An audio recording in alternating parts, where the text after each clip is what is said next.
ईद मिलाद की तरफ से कुछ बोलिएगा। अरे बोला, हम बोलते रहते आप बोलिए। इधर आगे बढ़ो, इधर बोलिए। इधर बाजू ले लीजिए ना। बुलंद बुलंद आवाज। बिस्मिल्लाहिर्रहमानिर्रहीम।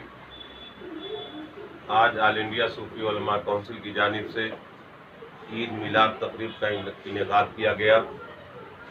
हज़रत मौलाना सूफी खैरुद्दीन शाह कादरी साहब के मकान पे, और इस खुशी के मौके पर ईद गर्चे की खुशी का नाम है, मगर मुल्क की जो सूरत हाल है, दुनिया की जो सूरत हाल है, उसके बारे में गौर व फिक्र किया गया और दुआ के साथ कि इस कोरोना वबा का कैसे खात्मा हो, इसके लिए अल्लाह ताला से दुआ भी की जा रही है कि जल्द से जल्द खात्मा हो, और जो लोग परेशान हाल हैं उनकी परेशानियों को कैसे दूर किया जाए, क्योंकि बहुत सारे जो लोग हैं, जो अहले खैर हजरात हैं, उन लोगों ने तन मन धन हर तरह से कुर्बानियाँ दे दी हैं। 75% से ज़्यादा लोगों ने अपनी तवानाई को खर्च किया है। अगर ये लॉकडाउन आगे बढ़ा तो क्या रियासती हुकूमत या मरकज़ी हुकूमत क्या जो है अपना जो है इक़दाम कर सकती है, उसके बारे में सोचा गया।